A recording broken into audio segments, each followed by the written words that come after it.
कक्षा 10 में पढ़ने वाले सभी छात्र एवं छात्राओं का मैं अपने YouTube चैनल चक्रपाणि पांडे के LIC पर हार्दिक स्वागत एवं अभिनंदन करता हूं। मेरे प्यारे बच्चों, कल मैंने आपको पार्ट्स ऑफ स्पीच के बारे में जानकारी दी थी और ये भी बताया था कि कितने प्रकार के पार्ट्स ऑफ स्पीच होते हैं, जिनमें पहला पार्ट्स ऑफ स्पीच नाउन के बारे में मैंने विस्तृत रूप से आपको समझाया था। आज मैं आपको काइंड्स ऑफ नाउन के बारे में बता रहा हूँ।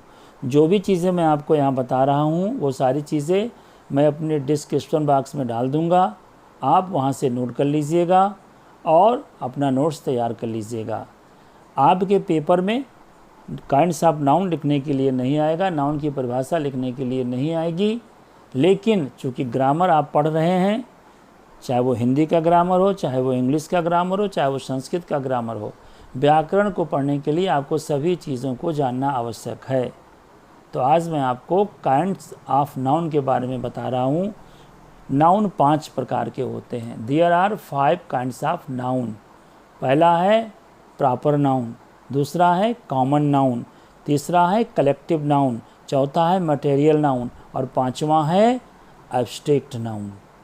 एक बार फिर से देखेंगे।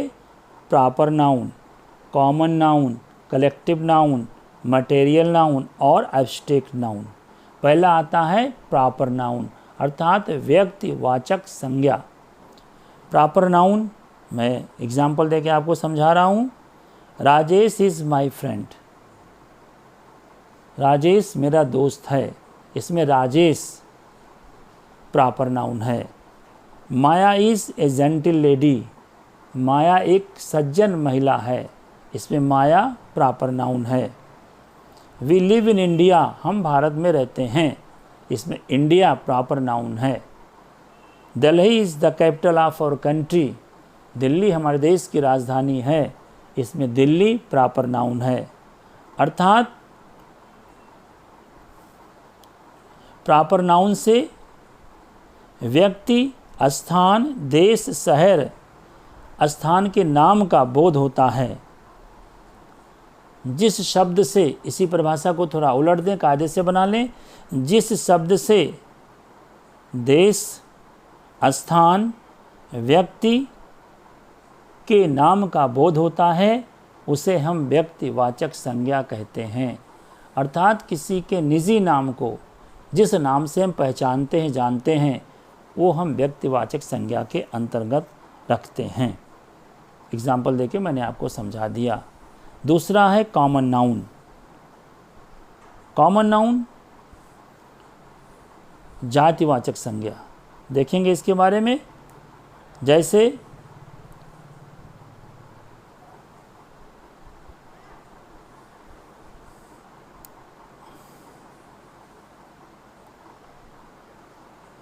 फ्रेंड, लेडी, कैपिटल, कंट्री, ये सारे कॉमन नाउन हैं। जैसे मैंने आपको बताया था राजेश इज़ माई फ्रेंड, इसमें जो फ्रेंड है ये कॉमन नाउन है। Maya is a gentle lady, इसमें लेडी जो है वो कॉमन नाउन है। Delhi is the capital of our country, इसमें कंट्री जो है वो कॉमन नाउन है।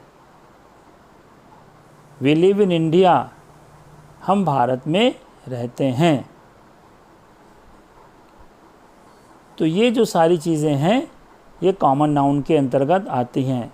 फ्रेंड, लेडी, कैपिटल, कंट्री आदि ये कॉमन नाउन के अंतर्गत आती हैं। अर्थात जिस संज्ञा शब्द से किसी एक वर्ग अथवा जाति का बोध होता हो, किसी एक वर्ग अथवा जाति का बोध होता हो, उसे हम कॉमन नाउन कहते हैं।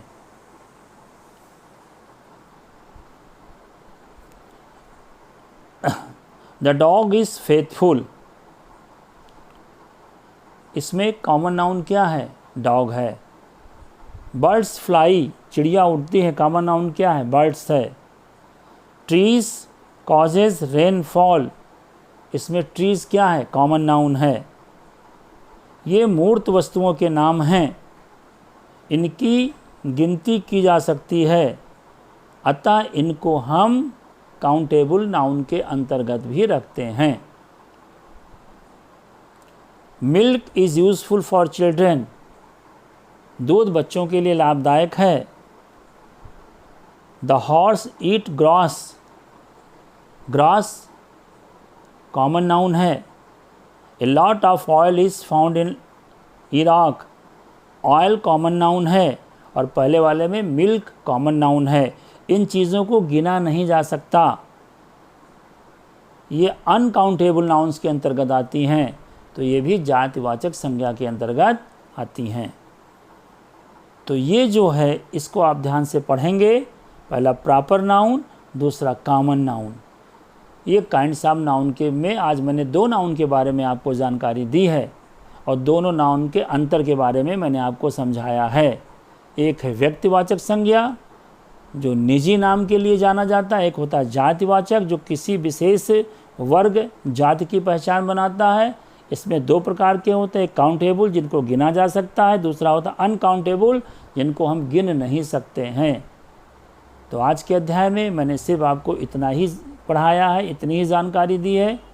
कुछ अस्वस्थ होने के कारण मैं आगे नहीं पढ़ा पा रहा हूँ, लेकिन इसका आप नोट्स बना लीजिएगा। अभी इसको मैं अपने डिस्क्रिप्शन बॉक्स में डाल दूँगा, ये आप बनाते रहिएगा। तो जब कक्षा में आप आएंगे तो आपका कोर्स पिछड़ा नहीं रहेगा। कक्षा 10 की छात्राओं को मैं बार बार ये संदेश दे रहा हूँ कि वो अपने मित्रों को जल्दी से जल्दी मेरे यूट्यूब चैनल से जोड़ दें और मेरी पढ़ाई से जोड़ दें, क्योंकि कक्षा 10 में जब आऊँगा तो मैं ही आपको अंग्रेज़ी पढ़ाऊँगा। आज जितना आप पढ़ लेंगे उतना आपके लिए लाभदायक रहेगा। एक और आपको संदेश देता हूँ, जैसा कि मैं रोज़ इस बात के लिए आपसे प्रोत्साहित करता हूँ कि इस समय लॉकडाउन का जो पीरियड था वो 2 हफ्तों के लिए और बढ़ा दिया गया है। ऐसी परिस्थिति में आपको अभी भी घरों के अंदर रहना पड़ेगा, अपने आप को स्वच्छ रखना पड़ेगा, अपने घर के वातावरण को स्वच्छ रखना पड़ेगा, साफ रखना पड़ेगा, सैनिटाइज करना पड़ेगा और बाहर नहीं निकलना है। यदि बाहर निकलते हैं तो मास्क का प्रयोग करें और भारत सरकार द्वारा प्रतिपादित आरोग्य सेतु को अपने मोबाइल में डाउनलोड कर लें। ये एक ऐप है, इसके माध्यम से सारी जानकारी आपको मिलती रहेगी। और साबुन से ज़्यादा हाथों को धोएं, सैनिटाइज करें, खाने के बाद और खाने के पहले भी हाथों को धोएं। सफाई पर विशेष ध्यान रखें, लोगों के संपर्क में कम से कम आएँ। जितना आप लोगों से दूरी बनाकर रखेंगे उतना आप न सिर्फ अपना बचाव करेंगे बल्कि अपने परिवार का भी बचाव करेंगे। बहुत बहुत धन्यवाद। आपका दिन शुभ हो।